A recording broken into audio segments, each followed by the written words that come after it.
அனைவருக்கும் என்னுடைய இனிய மாலை வணக்கம். இன்னைக்கு நம்ம என்ன பார்க்க போறோம் அப்படின்னா, புணர்ச்சி விதிகள் பார்ட் 2 அப்படின்றது இன்னைக்கு கிளாஸ்ல நம்ம பார்க்க போறோம். ரொம்ப ரொம்ப ரொம்ப இம்பார்ட்டன்டான ஒன்று.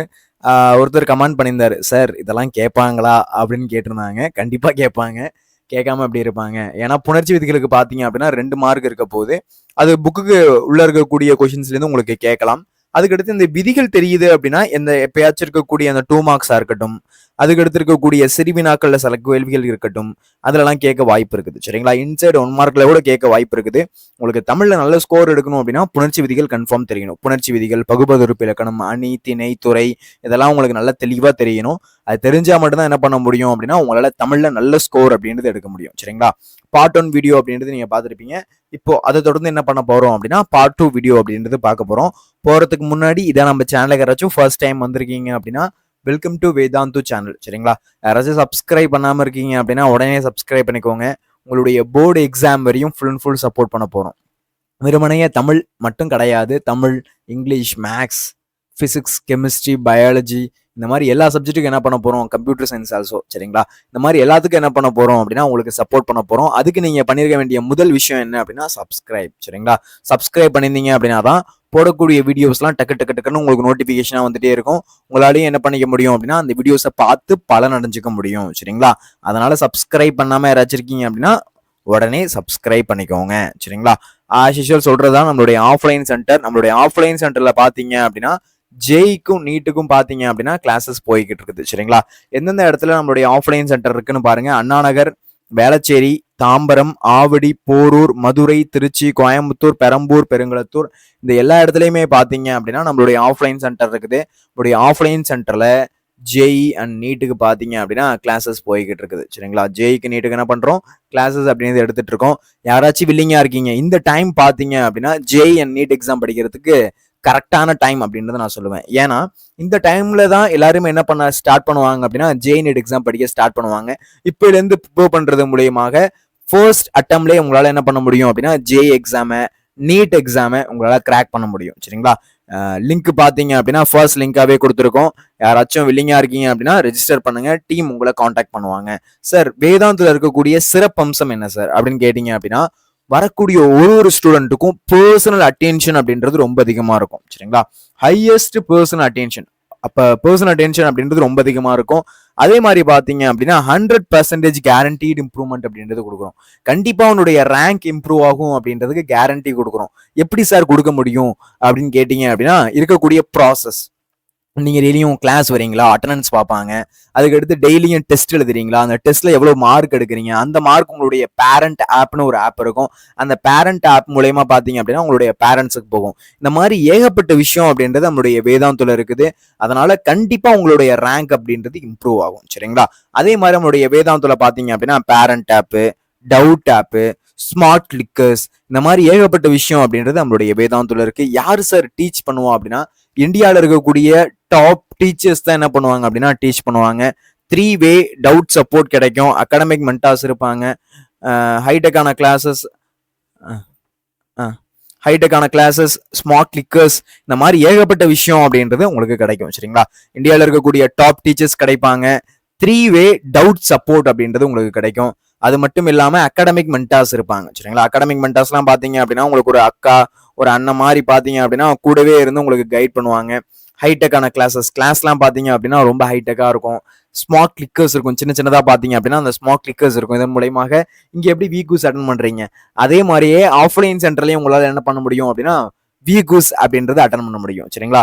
நம்மளுடைய வேதாந்துல தற்போது ஜேஇ அண்ட் நீட்டுக்கு பாத்தீங்க அப்படின்னா கிளாஸஸ் போய்கிட்டு இருக்குது.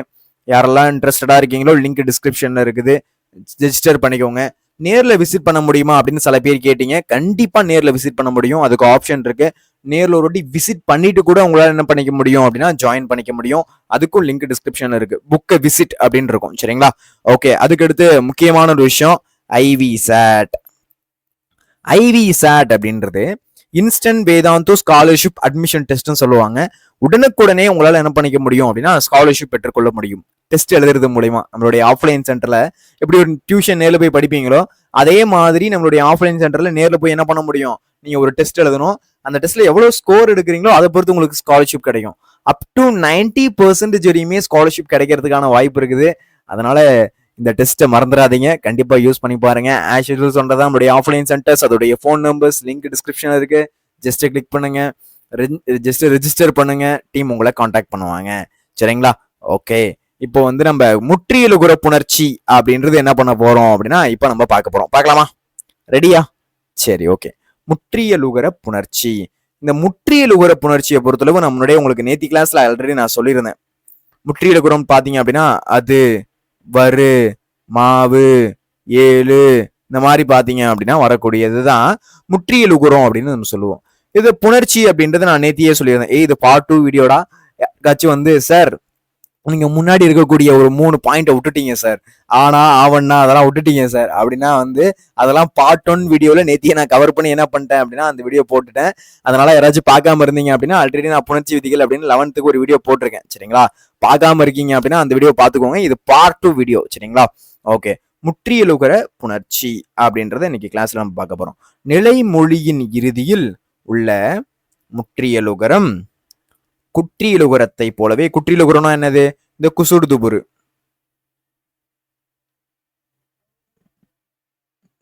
அந்த முற்றியலுகரத்தை போலவே அதாவது முற்றியலுகரமும் குற்றியலுகரத்தை போலவே தான் ஏறிய மெய்யை நிறுத்தி உகரம் மறையும்.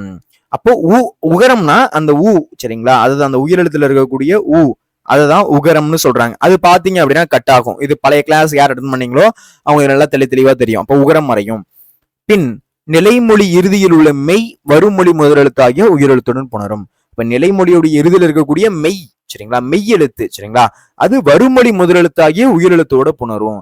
என்ன சார் சொல்றாங்க? கொஞ்சம் கன்ஃபியூஷனா இருக்கு சார் அப்படின்னா, இப்ப நான் உங்களுக்கு எக்ஸாம்பிள் சொல்லும் போது, எப்பயுமே ஸ்டேட்மெண்ட்டை படிக்கும் போது நம்ம கொஞ்சம் குழப்பம். இப்போ ஒன்றும் இல்லை, இப்போ உங்களுக்கு தியரிட்டிக்கா படிக்கும் போது, இப்ப சயின்ஸ்ல ஒரு தியரி படிக்கிறீங்க, கொஞ்சம் குழப்பற மாதிரி இருக்கும். நான் அதே விஷயத்த பிராக்டிக்கலா செஞ்சு காமிக்கும் போது நல்லா புரியும். சரிங்களா? அதே ஃபார்முலா தான். நீங்க இங்க ஃபார்முலாவை படிக்கும்போது விதியை படிக்கும்போது கொஞ்சம் குழப்பி விடும், என்ன சொல்ல வரீங்க அப்படின்ற மாதிரி. ஆனா நான் அந்த எக்ஸாம்பிள சால்வ் பண்ணும்போது பாத்தீங்க அப்படின்னா உங்களுக்கு ரொம்ப எளிமையா புரியும். சரிங்களா? எதை சொல்ல வரேன், நான் என்ன மீன் பண்றேன் அப்படின்றது தெளிவா புரியும். சரிங்களா? சரி, ஓகே. இந்த முற்றியலுகுர புணர்ச்சியை பொறுத்தளவு பாருங்க. அப்ப நிலைமொழியுடைய இறுதியில் இருக்கக்கூடிய முற்றியலுகுரமும் குற்றியலுகுரத்து மாதிரி என்ன பண்ணுதான், தான் ஏரியம்மையை நிறுத்தி உகரம் மறையுது. எது மறையுது? உகரம். என்ன மறையுது? உகரம் மறையுது. உகரம்னா என்ன? ஊவை தான் சொல்றாங்க. சரிங்களா? சரி, ஓகே. இப்போ ஒரு எக்ஸாம்பிள் கொடுத்துருக்காங்க. என்ன கொடுத்துருக்காங்க? வரவறிந்தான். வரவறிந்தான். வரவறிந்தான். இந்த வரவறிந்தான் இருக்குல்ல, இதுல வந்து நம்ம என்ன பண்றோம் அப்படின்னா அதை பிரித்து எழுத போறோம். அதை என்ன பண்ண போறோம்? பிரித்து எழுத போறோம். சரிங்களா? பிரித்து எழுதலாமா? ஓகே, பிரித்து எழுதலாம். பாருங்க, ஒரு நிமிஷம். வரவு கூட்டல் அறிந்தான். யாருக்கும் தெளிவா தெரியும்னு நினைக்கிறேன். வரவு கூட்டல் அறிந்தான் அப்படின்னு எனக்கு என்ன கிடைக்குது? ஃபர்ஸ்ட் அதை நான் பிரிக்கும் போது எனக்கு கிடைக்குது வரவு அறிந்தான் அப்படின்றது. எப்படி கிடைக்குது எனக்கு? வரவு கூட்டல் அறிந்தான் அப்படின்னு எனக்கு கிடைக்குது. வரவு கூட்டல் அறிந்தான் அப்படின்னு கிடைக்குது. சரிங்களா? ஓகே. இப்போ நான் என்ன பண்றேன் அப்படின்னா அதை நான் பிரித்து எழுத போறேன். வரவு அறிந்தான் அப்படின்றதுல இந்த ஊ இருக்குல்ல, இந்த ஊவை நான் என்ன பண்ண முடியும் அப்படின்னா இவ்வு கூட்டல் ஊன்னு பிரிக்க முடியும். கரெக்டா? அந்த ஊவை நான் எப்படி பிரிக்க முடியும்? இவ்வு கூட்டல் ஊ அப்படின்னு நம்ம பிரிக்க முடியும். அப்போ இந்த இடத்துல கவனிங்க. அப்போ வரவு, அப்போ எனக்கு என்ன கிடைச்சிருக்கும்? அந்த ஊவை பிரிச்சேன் அப்படின்னா இவ்வு கூட்டல் ஊன்னு கிடைக்குது. பிளஸ் அறிந்தான் அப்படியே ஆஸ் யூசுவல் வருது. நான் என்ன சொன்னேன்? இந்த இடத்துல இருக்கக்கூடியதுல நம்ம முன்னாடியே படிச்சோம், முற்றும் அற்று அப்படின்றத படிச்சோம். சரிங்களா? முற்றும் மற்று ஒராவளி எனும் விதிப்படி ஊ மறைந்தது. அப்ப இந்த ஊ அப்படின்றது பாத்தீங்க அப்படின்னா இவ்வு கூட்டல் ஊ தான் என்னது? ஊ. அப்ப இந்த ஊ அப்படின்றது மறையுமா? இது ஊ மட்டும் தான்டா, இந்த ஊ கிடையாது. சரியா? அப்போ இவ்வு கூட்டல் ஊன்னு கிடைக்குது. அப்ப இந்த ஊன்றது மறையுமா? அப்போ வரவு கூட்டல் அறிந்தான்னு எனக்கு கிடைக்குமா? என்ன கிடைக்கும்? வரவு கூட்டல் அறிந்தான் அப்படின்னு கிடைக்கும். நல்லா கவனிச்சிங்க அப்படின்னா புரியும். வரவு கூட்டல் அறிந்தான் எனக்கு கிடைக்கும். இப்போ நம்ம இன்னொரு ஃபார்முலா இருக்கு. என்னது? உடல் மேல். உடல்னா இதான் மெய். உடல் மேல் உயிர், இதுதான் உயிர். உயிரெழுத்து ஆவண்ணா, ஆனா ஆவண்ணா அதெல்லாம் சொல்றது. அப்போ உடல் மேல் உயிர் வந்து ஒன்றுவது இயல்பே எனும் விதிப்படி வரவறிந்தான். அப்ப இவ்வு கூட்டல் ஆவ எடுங்க. இவ்வு கூட்டல் ஆ இஸ் ஈக்குவல் டு வ. அப்போ வரவறிந்தான் அப்படின்னு கிடைக்குது. புரியுதுங்களா? அப்ப நிலைமொழியுடைய இறுதியில் இருக்கக்கூடிய குற்றியலுகரமோ முற்றியலுகரமோ குற்றியலுகரத்தை போலவே தான் ஏறிய மெய்யை நிறுத்தி உகரம் மறையுது. அந்த ஊ அப்படின்ற வார்த்தை கட்டாகுது. சரிங்களா? பின்னாடி நிலைமொழியுடைய இறுதியில் இருக்கக்கூடிய மெய் வருமொழி முதலெழுத்து ஆகிய உயிரெழுத்தோட புணருது. அப்ப வரவறிந்தான் அப்படின்றது எப்படி மாறுது? வரவு கூட்டல் அறிந்தான். வரவு கூட்டல் அறிந்தான்ல அந்த ஊ எப்படி மாறுது? இவ்வு கூட்டல் ஊ அப்படின்னு மாறுது. அப்ப பிளஸ் அறிந்தான், வரவு கூட்டல் அறிந்தான். அப்ப அது எப்படி வருது? வரவறிந்தான் அப்படின்னு மாறுது. இது இந்த இடத்துல 2 விதி அப்படின்றது பார்த்தோம். முற்றும் அற்று ஒராவளி அப்படின்ற விதிப்படி ஊ மறையுது. முற்றும் அற்று ஒராவளி அப்படின்ற விதிப்படி ஊ மறைந்தது. அப்ப வரவு கூட்டல் அறிந்தான், இவ்வு. சரிங்களா? வரவு இல்லை, ஏன்னா அதுல இருந்து என்ன பண்ணிட்டோம்? அந்த ஊவை கட் பண்ணிட்டோம். ஊவை கட் பண்ணிட்டோம் அப்படின்னா இந்த இடத்துல இருக்கு பாருங்க. அப்போ இந்த இதுல நம்ம ஊவை கட் பண்ணிட்டோம், ஏன்னா ஊகரம் மறையுது. அப்ப மறைஞ்சதுக்கு அப்புறம் வரவு. அப்ப நமக்கு என்ன கிடைக்கும்? வரவு பிளஸ் அறிந்தான். அப்ப உடல் மேல் உயிர் வந்து ஒன்றுவது இயல்பே எனும் விதிப்படி எப்படி கிடைச்சது நமக்கு? உடல் மேல் உயிர் வந்து ஒன்றுவது இயல்பே எனும் விதிப்படி வரவறிந்தான் என புணர்ந்தது. முற்றும் மற்று ஒராவளி அப்படின்றது நன்னுள்ள வரும் அப்படின்றது தெரிஞ்சுக்கோங்க. இந்த விதி ரொம்ப முக்கியம். சரிங்களா? சரி, ஓகே. இதுவரை எல்லாருக்கும் கிளியரா? இதுவரை எல்லாருக்கும் நல்லா தெளிவா புரியுதா? ஓகே, அடுத்து போகலாமா? ஓகே, இதுதான் முற்றியலுகர புணர்ச்சி. இதுதான் என்ன சொல்றாங்க? முற்றியலுகர புணர்ச்சின்னு சொல்றாங்க. சரிங்களா? முற்றியலுகர புணர்ச்சி அப்படின்றத இந்த இடத்துல நமக்கு தெரியப்படுத்துறாங்க. சரிங்களா? முற்றியலுகர புணர்ச்சி. சரிங்களா? சரி, ஓகே. அடுத்து இப்ப பாருங்க, இயல்பீறு விதியீறு புணர்ச்சி. இயல்பீறு அப்படின்னா இயல்பாக தோற்றக்கூடியது. சரிங்களா? இயல்பீறு அப்படின்னா இயல்பாக தோற்றக்கூடியது. விதியீறு அப்படின்னா அதுலயே விதி. அதாவது ஒரு படத்திலேயே இன்னொரு படத்தை ஓட்டுவாங்க. ஒரு படத்துக்குள்ளேயே இன்னொரு படம் ஓடும். அந்த மாதிரி இந்த இடத்துல விதியீறுன்றப்போ நம்ம பாக்குறதே புணர்ச்சி விதி தான். அந்த விதிக்குள்ள இன்னொரு விதி இருக்கும். சரிங்களா? அந்த மாதிரி வரக்கூடியதுதான் விதியீறு புணர்ச்சின்னு சொல்றது. இயல்பீறுன்றது இயல்பாக இருக்கக்கூடியது. சரிங்களா? அப்போ அது இயல்பீறு விதியீறு ரெண்டுத்தையும் இந்த இடத்துல என்ன பண்ண போறோம் அப்படின்னா நம்ம பிரிக்க போறோம். சரிங்களா? ஓகே, பாருங்க. இயல்பீராகவோ விதி ஈராகவோ வரும் நிலைமொழியின் இறுதியில் நிற்கும் உயிரெழுத்துடன் கச தப என்னும் வல்லின மெய்களை முதலில் கொண்ட வருமொழி சொல் சேரும்போது அவற்றிடையே வல்லொற்று மிகுந்து புணரும். ஒண்ணும் கிடையாது. கச தப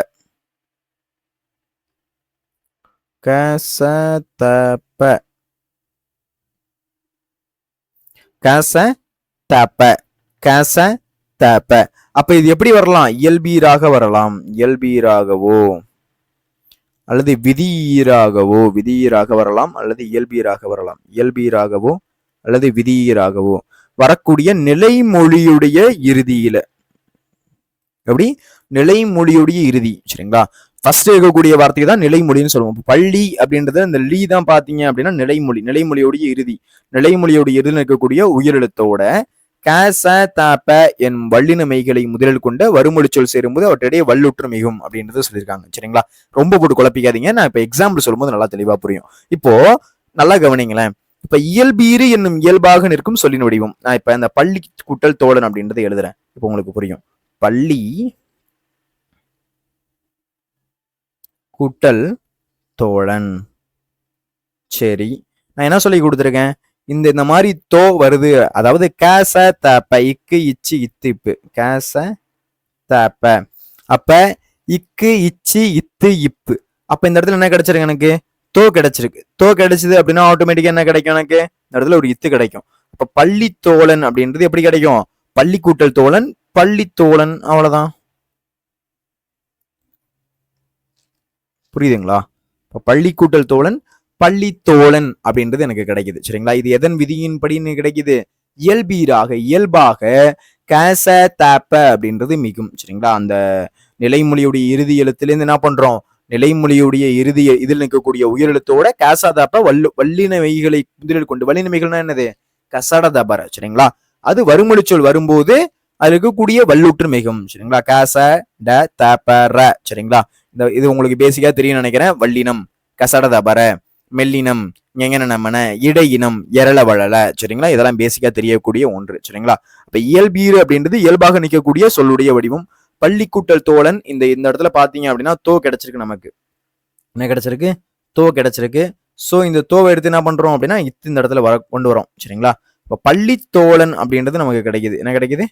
பள்ளி பள்ளித்தோழன் அப்படின்றது நமக்கு இந்த இடத்துல கிடைக்குது. சரிங்களா? எதன் வழியாக கிடைக்குது? கேச தாப்ப அப்படின்றத வச்சு பள்ளித்தோழன் அப்படின்றத நமக்கு இந்த இடத்துல கொண்டு வந்துக்கிறோம். சரிங்களா? சரி, ஓகே. இப்ப அடுத்து விதியீறு போயிடுவோமா? இப்ப இதுவரையும் பார்த்தது பாத்தீங்க அப்படின்னா இயல்பீருல பாத்தீங்க. இப்ப அடுத்து நம்ம பார்க்க போறது விதியீறு. விதியீருல என்ன வரும் அப்படின்றத பார்ப்போமா? ஓகே, விதியீறு அப்படின்றத பாருங்க. சரிங்களா? சரி, ஓகே. விதியீறு இப்ப நான் அழிச்சிடுறேன்.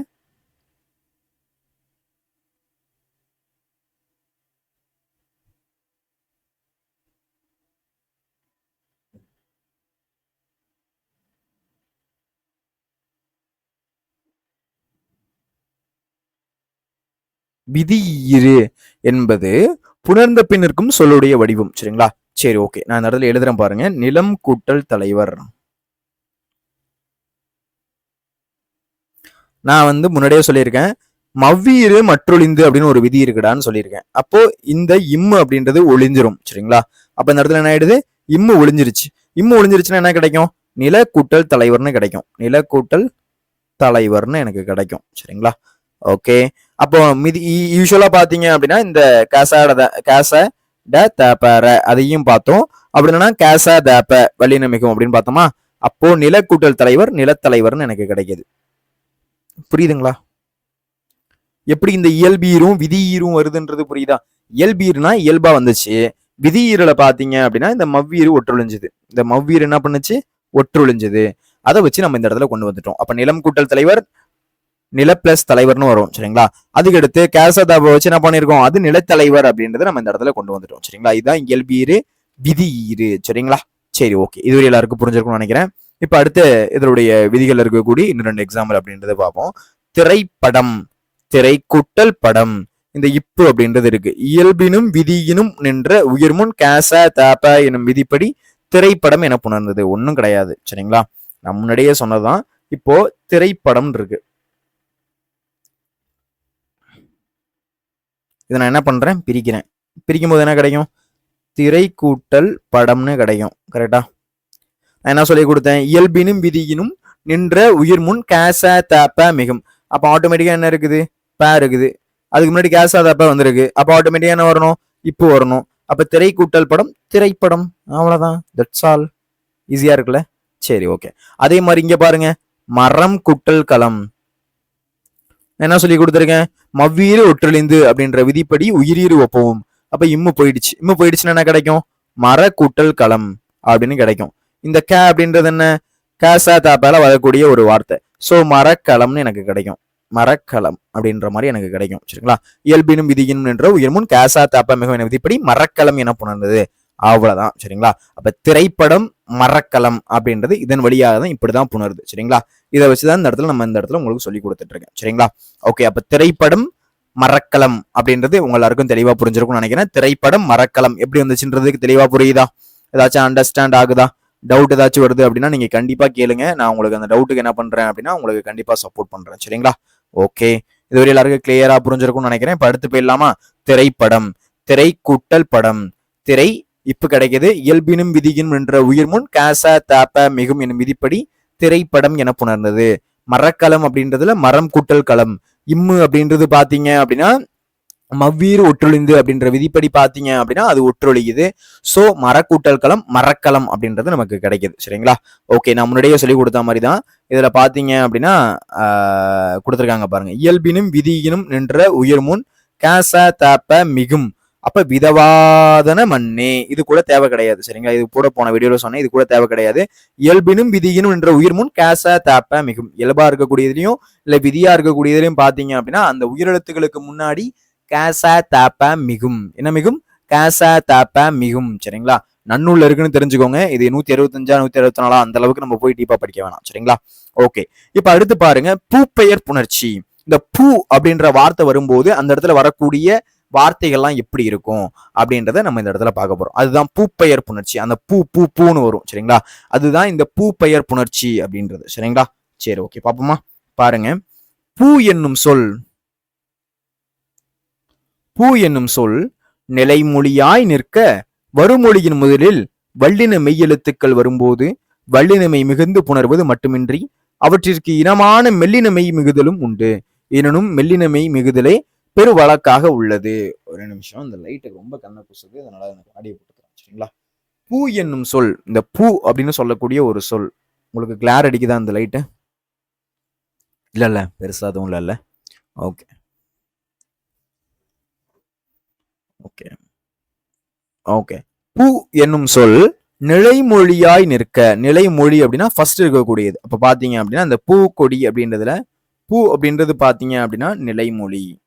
ஃபர்ஸ்ட் இருக்கக்கூடியது எப்பயுமே என்ன சொல்லுவோம்? நிலைமொழின்னு சொல்லுவோம். இப்போ பூ என்னும் சொல் நிலைமொழியாய் நிற்க வருமொழியின் முதலில், வருமொழியுடைய முதல்ல பாத்தீங்க அப்படின்னா வல்லின மெய்யெழுத்துக்கள்.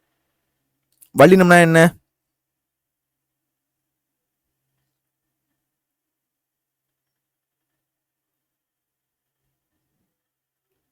கச பர, இது வல்லினம். மெல்லினம்னா என்ன? நம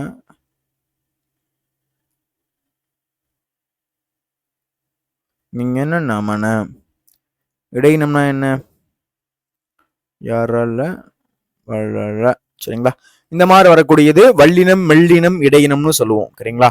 அப்ப இவங்க நமக்கு இந்த இடத்துல என்ன குறிப்பிடுறாங்க? இவங்க இந்த இடத்துல என்ன குறிப்பிடுறாங்க அப்படின்னா பூ அப்படின்ற சொல் நிலைமொழியாய் நிற்க. அது பாத்தீங்க அப்படின்னா நிலைமொழியா நிற்குது. பூ அப்படின்ற சொல் என்னவாக்கு? நிலைமொழியாய் நிற்க வருமொழியின் முதலில் வல்லின மெய்யெழுத்துக்கள் வரும்போது, வருமொழியுடைய முதல்ல பாத்தீங்க அப்படின்னா வல்லின மெய்யெழுத்துக்கள் வரும்போது, வல்லின மெய்யெழுத்துக்கள் அப்படின்னா இந்த இப்ப எக்ஸாம்பிளுக்கு பாத்தீங்க அப்படின்னா கசட தபரல் வரக்கூடிய வார்த்தைகள். சரிங்களா? மெய்யெழுத்துக்கள் வரும்போது வல்லினமை மிகுந்து புணர்வது மட்டுமின்றி அவற்றுக்கு இனமான மெல்லின மெய்யெழுத்துக்கள். மெல்லினா என்ன? எங்க நம்ம இஞ்சு இஞ்சு இன்னு இந்து இம்மு இன்னு இதெல்லாம் மெல்லினம். இப்ப வல்லினம் வருதுன்றப்ப பட்சத்துல மெல்லினமும் வருது. கசட தபரன்ற வார்த்தை வரும்போது அங்க என்ன வருது? மெல்லினமும் வருது. அப்போ வல்லினம் மெல்லினம் ரெண்டுமே இந்த இடத்துல இடையில வரக்கூடியது அப்படின்னு சொல்றாங்க. பூ என்னும் சொல் நிலைமொழியாய் நிற்க. பூ அப்படின்ற சொல் நிலைமொழியாய் நிற்க வருமொழியுடைய முதல்ல வல்லின மெய்யெழுத்துக்கள் வரும்போது, வருமொழியுடைய முதல்ல வல்லின மெய்யெழுத்துக்கள் வரும்போது வல்லினமை மிகுந்து, என்ன மிகுது? வல்லினமை மிகுந்து புணர்வது மட்டுமின்றி, அது புணர்வது மட்டும் இல்லாம அவற்றுக்கு இனமான மெல்லினமை மிகுதலும் உண்டு. அதுக்கு இதமான பாத்தீங்க அப்படின்னா மெல்லின மெய்யும் மிகுதலா இருக்கு. எனவே மெல்லினமை மிகுதலே பெரு வழக்காக இருக்குது. அதனால பாத்தீங்க அப்படின்னா அதிகமா எது வருது அப்படின்னா மெல்லினமை தான் வருது அப்படின்னு சொல்றாங்க. சார் ஏதோ வந்து நீங்க சொல்றது கொஞ்சம் புரியுது, புரியாத மாதிரி இருக்கு சார். கொஞ்சம் ஏதாச்சும் கொஞ்சம் எக்ஸாம்பிள் வச்சு கொஞ்சம் மேனேஜ் பண்ணுங்க சார். ஓகே, நான் இப்ப சொல்றேன் பாருங்க, அழிச்சிடுறேன், அப்பதான் புரியும். சரிங்களா? எழுதி காமிக்கிறேன், இப்ப புரியும். இப்ப பூ கூட்டல் கொடின்னு இருக்கு. பூ கூட்டல் கொடி. இப்ப நான் என்ன பண்றேன் அப்படின்னா அதை சேர்த்து எழுதுறேன். என்ன எழுதுறேன்? சேர்த்து எழுதுறேன். பூ கூட்டல் கொடி. அப்ப நான் என்ன எழுதியிருக்கேன்? அந்த கேசாத முகதை வச்சு நம்ம இந்த இடத்துல எப்படி எழுதலாம்? பூக்கொடி அப்படின்னு எழுதலாம். பூக்கொடி. சரி, இந்த பூக்கொடி அப்படின்றது எதுல வரக்கூடியது? கசட தபரில் வரக்கூடிய வல்லின எழுத்து இந்த கோவை பொறுத்தளவு. இந்த நான் என்ன சொல்லி கொடுத்துருக்கேன்? வல்லினமை மட்டும் இல்லாம அது என்ன பண்ணுது? அதுக்கு இனமான மெல்லினமையாவும் மாறுது. எப்படி மாறுது? மெல்லினமையாவும் மாறுது. அப்ப பூக்கொடி அப்படின்றது பூங்கொடி அப்படின்னு மாறுது. எப்படி மாறுது? பூங்கொடி. அப்ப எங்கன நமன அப்படின்றது இந்த இடத்துல மாறுது. அப்ப எங்கன நமன பூக்கொடி அப்படின்றது எப்படி மாறுது? பூங்கொடி அப்படின்னு மாறுது. அப்போ வல்லின எழுத்து எப்படி மாறுது? மெல்லினமா மாறுது. அப்ப பூ பிளஸ் கொடி பூக்கொடி. சோ அது எப்படி மாறுது? பூங்கொடி அப்படின்னு மாறுது. பூ என்னும் சொல் நிலைமொழியாய் நிற்க. பூ அப்படின்ற சொல்லு நிலைமொழி மாறி நிற்க வருமொழியுடைய முதல்ல, சரிங்களா? வருமொழியுடைய முதல்ல வல்லின மெய்யெழுத்துக்கள் வரும்போது வல்லினமை மிகுந்து புணர்வதுதான் என்ன சொல்றாங்க? அதுதான் பூப்பெயர் புணர்ச்சின்னு சொல்றாங்க. அப்ப வல்லினமும் வரலாம், அந்த இடத்துல மெல்லினமும் வரலாம். அதுக்கு இனமா இருக்கக்கூடிய மெல்லினமை மிகுதலும் இருக்கும். அதுக்கு இனமா இருக்கக்கூடிய மெல்லினமை மிகுதலும் இருக்கும். அதனாலதான் மெல்லினமை மிகுதலே பெரு வழக்கா இருக்கு. அதனாலதான் என்ன சொல்றாங்க? மெல்லினமை மிகுதலே பெரு வழக்காக இருக்குது அப்படின்றத சொல்றாங்க. அப்போ வல்லினம் வரும்போது என்ன வருதா? அந்த இடத்துல மெல்லினம் வருது. வல்லினம் வரும்போது என்ன வருதா? மெல்லினம் வருது அப்படின்றத சொல்றாங்க. சரிங்களா? ஓகே, இன்னொரு எக்ஸாம்பிள் பார்ப்போமா? இன்னொரு எக்ஸாம்பிள். டே நல்லா கவனிங்கடா. இந்த இங்கெல்லாம் பாத்தீங்க அப்படின்னா மெல்லினத்துல வரக்கூடியது. சரிங்களா? சார் ஏதோ வல்லினோன்றீங்க மெல்லினோன்றீங்க. நான் சார் நீங்க தெரியும்லடா இதெல்லாம். வல்லினம் மெல்லினம் இடையினம் இதெல்லாம் பேசிக் தெரியும்ல. இதுல எதுவும் டவுட் இருக்கா? ஏதாச்சும் டவுட் இருக்கா? இல்ல. சரி, ஓகே. அடுத்து பாருங்க. அடுத்து பூக்கூட்டல் தொட்டி. பூக்கூட்டல் தொட்டி அது எப்படி எழுதலாம்? பூக்கூட்டல் தொட்டி பூத்தொட்டி. காசாதா போச்சு எழுதலாம். பூ தொட்டி. இந்த இந்த பூத்தொட்டி அப்படின்றது எப்படி எழுதலாம்? பூந்தொட்டி அப்படின்னு எழுதலாம். அதோடைய இனமிகள், அதோடைய இன எழுத்து. தாவுக்கு இன எழுத்து ந, புரியுதுங்களா? காவுக்கு இன எழுத்து ஞ. அடுத்தடுத்து வருதுல க, ஞ, ச, ஞ, ட, ந, த, ந, தெரியும்ல? அப்போ அதுக்கு இனமா இருக்கக்கூடிய எழுத்து. அதுதான் நம்ம வல்லினம் மெல்லினம்னு வந்து என்ன பண்றோம்? பிரிச்சு வைக்கிறோம். அப்போ இந்த இடத்துல பாத்தீங்க அப்படின்னா நம்ம காசா தப்ப வச்சு இந்த இடத்துல இத்து போட்டோம், அது வல்லின எழுத்தா வந்துருச்சு. அதுக்கு இனமா இருக்கக்கூடிய இந்துன்றது என்ன? மெல்லின எழுத்து. அப்போ பூந்தொட்டி அப்படின்னு கிடைக்கும். எப்படி கிடைக்கும்? பூந்தொட்டி அப்படின்றது கிடைக்கும். புரியுதுங்களா? 2 எக்ஸாம்பிள் சொல்லியிருக்கேன். இப்போ பூக்கொடி, பூ பிளஸ் கொடி, பூக்கொடி. பூக்கொடின்றது பூங்கொடி. அதுக்கு இனமான எழுத்து, இனமிகள் மாதிரி இன எழுத்து வருது.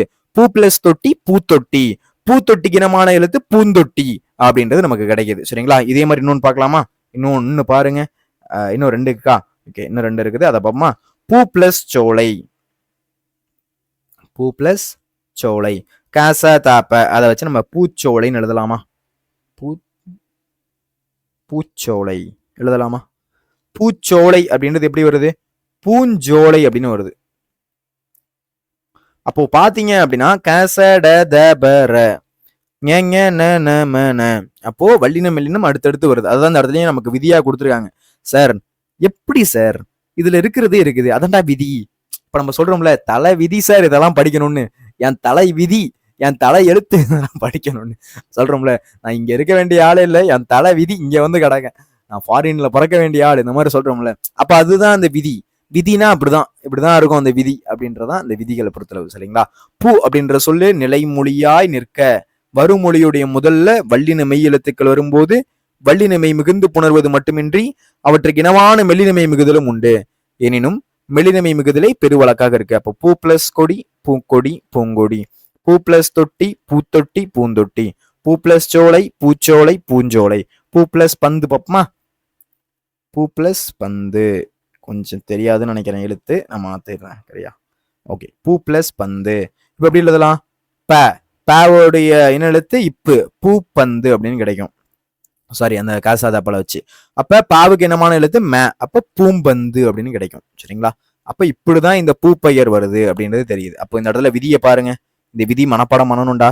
பூப்பெயர் முன் இனமென்மையும் தோன்றும். இனமென்மையும் அப்படின்னா அந்த இனமா இருக்கக்கூடிய அந்த வார்த்தைகள் அதுவும் வரும். இனமென்மை அப்படின்னா அந்த இடத்துல மென்மையும் தோன்றும், அது இருக்கக்கூடிய மெல்லினமும் தோன்றும் அப்படின்றத இந்த இடத்துல சொல்றாங்க. சரிங்களா? இப்ப பூ என்னும் சொல் நிலைமொழியாய் நிற்க, வருமொழியுடைய முதல்ல வல்லின மெய் எழுத்துக்கள் வரும்போது வல்லினமை மிகுந்து புணர்வது மட்டும் இல்லாம அதுக்கு இனமா இருக்கக்கூடிய மெல்லினமை மிகுதலும் இருக்குது. அதனால மெல்லினமை மிகுதல தான் பெருவழக்கா இருக்கு. அதனாலதான் என்ன சொல்றாங்க? மெல்லினமை மிகுதல தான் பெருவழக்காக இருக்குது அப்படின்றத இந்த இடத்துல சொல்றாங்க. புரியுதுங்களா? அண்டர்ஸ்டாண்ட் ஆகுதா? ஏதாச்சும் டவுட் கிவுட் இருக்கா? சரிங்களா? சரி, ஓகே, அடுத்து போலாமா? இதுதான் பூப்பெயர் புணர்ச்சி அப்படின்னு சொல்லுவோம். கரெக்டா இருக்கா அப்படின்றத அடிக்கடி செக் பண்ணிக்கணும். சரிங்களா? ஓகே, இதுவரை எல்லாருக்கும் புரியுதா? இதுல ஏதாச்சும் டவுட் இருக்கா? அடுத்து போகலாமா? ஓகே. இப்ப பூ பிளஸ் கொடி, பூக்கொடி, பூங்கொடி. பூ பிளஸ் தொட்டி, பூத்தொட்டி, பூந்தொட்டி. பூ பிளஸ் சோலை, பூச்சோலை, பூஞ்சோலை. பூ பிளஸ் பந்து, பூப்பந்து, பூமந்து. சரிங்களா? சரி, ஓகே. ஏதோ ஓப்பன் ஆகுதே. சரி, மெய்யீற்று புணர்ச்சி. இப்ப அடுத்து நம்ம பார்க்க போறது மெய்யீற்று புணர்ச்சி அப்படின்றத பார்க்க போறோம். நிலைமொழியீற்றின் இறுதி எழுத்து மெய்யெழுத்தாக நிற்க நிலைமொழி ஈற்று. நிலைமொழி ஈருடைய இறுதி எழுத்து மெய்யெழுத்தா இருக்கும்போது வருமொழியுடைய முதலாக வரும் உயிரெழுத்துடனும் மெய்யெழுத்துடனும் சேரும் புணர்ச்சியின் மெய்யீற்று புணர்ச்சி என்பர். என்ன சார் சொல்றாங்க? ஒன்றும் கிடையாது, நான் சொல்றேன், இருங்க. சரிங்களா? அவசரப்படாதீங்க. நிலைமொழி ஈறு. சரிங்களா? ஃபர்ஸ்ட் இருக்கக்கூடியது நிலைமொழின்னு சொல்லுவோம். இப்ப வாய் ஒளி அப்படின்றத நான் பிரிக்கிறேன். பிரிக்கும் போது பாத்தீங்கன்னா வாய் கூட்டல் ஒளி அப்படின்னு எனக்கு கிடைக்கும்.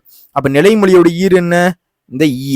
அப்ப ஈ கூட்டல் ஐ இஸ் ஈக்குவல் டு ஏ. கரெக்டா? அப்போ ஏ. அப்போ யோ. ஈ கூட்டல் ஓ இஸ் ஈக்குவல் டு யோ. அப்ப ஈ கூட்டல் ஓன்றது பிரிச்சிருக்கோம். சரியா? அப்ப நிலைமொழியுடைய இறுதி எழுத்து மெய்யெழுத்தா வரும்போது, அப்ப இந்த இடத்துல பாருங்க மெய்யெழுத்து வந்திருக்கா? இருக்கு மெய்யெழுத்து வந்திருக்கா? நிலைமொழியுடைய இறுதி எழுத்து மெய்யெழுத்தாக நிற்க வருமொழியுடைய முதலாக வரும் உயிரெழுத்து, இது வந்து மெய்யெழுத்து. என்னது? மெய்யெழுத்து. மெய்யெழுத்து அப்படின்னா உடல்னு சொல்லலாம். உடல் அல்லது மெய்யெழுத்து. சரிங்களா? எதுக்குன்னா ஏன் இந்த உடல் எழுதுறேன்னு நான் சொல்றேன். வருமொழியுடைய முதலெழுத்து உயிரெழுத்து. ஓன்றது உயிரெழுத்து. ஓகே. உயிரெழுத்துடன் மெய்யெழுத்துடனும் சேரும் புணர்ச்சியை மெய்யீற்று புணர்ச்சின்னு சொல்றாங்க. சார் என்ன சார் சொல்றாங்க? ஒன்றும் கிடையாதுடா. நீ வந்து 2 வார்த்தையை பிரிக்க போற, சரியா? ஒரு வார்த்தையை நீ பிரிக்க போற. பிரிக்கும் போது அந்த முதல் வார்த்தையில எண்டுல இருக்கக்கூடிய அந்த எழுத்து என்னவா இருக்குன்னு பாருங்க. அது மெய்யெழுத்தா இருக்கும். அப்படி மெய்யெழுத்தா இருந்துச்சுன்னா அது மெய்யீற்று புணர்ச்சி. அந்த மெய்யெழுத்தை தொடர்ந்து உயிரெழுத்து வருதான்னு பாருங்க. என்ன வரணும்? உயிரெழுத்து வரணும். அப்போ இந்த இடத்துல வந்து பார்த்த உடனே உங்களுக்கு ஒன்று ஞாபகம் வரும். இதை மறைச்சிடலாம், சரியா? அந்த ஒரு விதியை மறைச்சிங்க அப்படின்னா உங்களுக்கே தோணும். என்ன தோணும்? உடல் மேல் உயிர் வந்து ஒன்றுவது இயல்பே என்னும் விதிப்படி வாயொலி என புணர்ந்தது. அப்ப இந்த இடத்துல நான் எழுதி காமிக்கிற பாருங்க. இப்ப புரியும் பாருங்க. வாய் கூட்டல் சரடா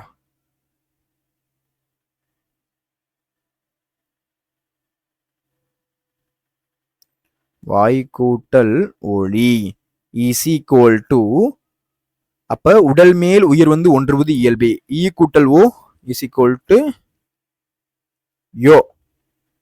அப்போ வாயொலி,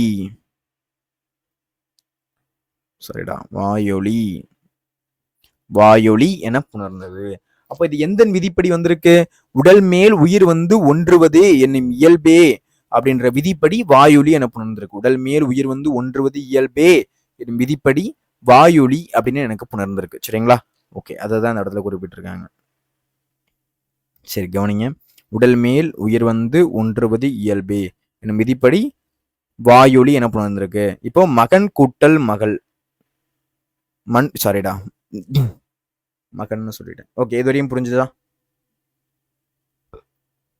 ஓகே ஓகே. மண் கூட்டல் மகள், மண் கூட்டல் மகள், மண் கூட்டல் மகள். இந்த இடத்துல என்ன இருக்குதுன்னு பாருங்க. இன்னு இருக்குது. அதுக்கு அடுத்து பாத்தீங்க அப்படின்னா மே கிடைச்சிருக்கு. மண்மகள் அப்படின்றது இந்த இடத்துல பாருங்க. அப்போ இது என்னது? உடல் மெய். இந்த இடத்துல என்ன இருக்குது? மே இருக்குது. அப்போ இதுல நிலைமொழியுடைய இறுதியில வரக்கூடிய வருமொழியுடைய முதலும் மெய்யெழுத்து நிற்க இயல்பாக புணர்ந்தது. இப்ப இந்த இடத்துல பாத்தீங்க அப்படின்னா மண் கூட்டல் மகள் மண்மகள் அப்படின்னு நமக்கு கிடைச்சிருச்சு. இந்த இடத்துல நிலைமொழியுடைய இறுதி எழுத்துல பாத்தீங்க அப்படின்னா இன்னும் கிடைச்சிருக்கு. இங்க வந்து உயிர்மை எழுத்து கிடைச்சிருக்குது. அப்போ இந்த இடத்துல உயிரெழுத்து வந்துச்சுன்னா உடல் மேல் உயிர் வந்து ஒன்றுவது இயல்பு அப்படின்ற விதிப்படி நம்ம போட்டு எழுதியிருக்கலாம். ஆனா இந்த இடத்துல நமக்கு உயிரெழுத்து கிடைச்சதுனால மண் கூட்டல் மகள் மண்மகள்னு இயல்பா புணர்ந்துருச்சு. நார்மலா இயல்பா புணர்ற மாதிரி புணர்ந்துருச்சு. அப்போ நிலைமொழியுடைய இறுதியிலையும் வருமொழியுடைய முதல்லையும் மெய்யெழுத்து நிற்க. அப்போ இந்த மேவ் எப்படி பிரிப்பீங்க? இம்மு கூட்டலான்னு பிரிப்பீங்க. கரெக்டா? இந்த இடத்துலயும் மெய்யெழுத்து வந்துருச்சு, இந்த இடத்துல மெய்யெழுத்து வந்துருச்சு. அப்ப அதனால இயல்பா இருக்கிற மாதிரி என்ன ஆயிடுச்சு? மண் கூட்டல் மகள் மண்மகள்னு புணர்ந்துருச்சு. புரியுதுங்களா? நான் சொல்ல வரக்கூடிய பாயிண்ட் எல்லாருக்கும் அண்டர்ஸ்டாண்ட் ஆகுதா? நான் என்ன சொல்றேன்றது புரியுதா? மண் கூட்டல் மகள் மண்மகள் அப்படின்றதுல நிலைமொழியுடைய இறுதியில வரக்கூடிய வருமொழி முதல்லையும் மெய்யெழுத்தாக நிற்க இயல்பாக புணர்ந்தது, இயல்பா வந்துருச்சு அப்படின்றத இந்த இடத்துல மீன் பண்றாங்க. சரிங்களா? சரி, ஓகே. இப்ப நம்ம அடுத்து போயிடலாமா? ஓகே, இதுதான் மெய்யீற்று புணர்ச்சி அப்படின்றது. இதை என்ன சொல்றாங்க? மெய்யீற்று புணர்ச்சி அப்படின்றத இந்த இடத்துல மீன் பண்றாங்க. சரிங்களா? மெய்யீற்று புணர்ச்சி அப்படின்றத இந்த இடத்துல சொல்றாங்க. சரிங்களா? சரி, ஓகே. அடுத்து பாருங்க, தனிக்குறில் முன் ஒற்று புணர்ச்சி. தனிக்குறில் முன் ஒற்று புணர்ச்சி.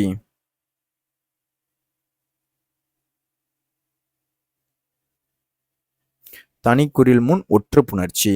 நிலைமொழி தனிக்குறில், நிலைமொழியுடைய தனிக்குறில் சார்ந்த மெய்யெழுத்தாக நின்று வருமொழியின் முதல் உயிரெழுத்தாக இருப்பின் நிலைமொழி ஒற்று இரட்டிக்கும். அந்த இருக்கக்கூடிய ஒற்று இரட்டிப்பா மாறும். சரிங்களா? அதுதான் தனிக்குறில் முன் ஒற்று புணர்ச்சி. தனிக்குறிலுக்கு முன்னாடி பாத்தீங்க அப்படின்னா ஒற்று புணர்ச்சி அப்படின்றது. அப்போ நிலைமொழி தனிக்குறில் சார்ந்த மெய்யெழுத்தாக நின்று, நிலைமொழி ஃபர்ஸ்ட் இருக்கக்கூடியதான் நிலைமொழின்னு சொல்றாங்க. இந்த நிலைமொழி, சரிங்களா? ரெண்டாவது வரக்கூடியது வருமொழி. இப்ப கல் கூட்டல் அதர்ன்னு இருக்குல்ல, இந்த இடத்துல பாத்தீங்க அப்படின்னா இது ஃபர்ஸ்ட் இருக்கக்கூடியது என்ன சொல்றோம்? நிலைமொழின்னு சொல்றோம். நிலைமொழியுடைய தனிக்குறில் சார்ந்த மெய்யெழுத்தாக நின்று வருமொழியுடைய முதல் உயிரெழுத்தாக இருப்பின் நிலைமொழி ஒற்று இரட்டிக்கும். அப்ப இந்த இல்லு அப்படின்றது அது இரட்டிப்பா மாறுது. இந்த இல்லு அப்படின்றது இரட்டிப்பா மாறுது. இப்ப நான் எழுதி காமிக்கிறேன் பாருங்க.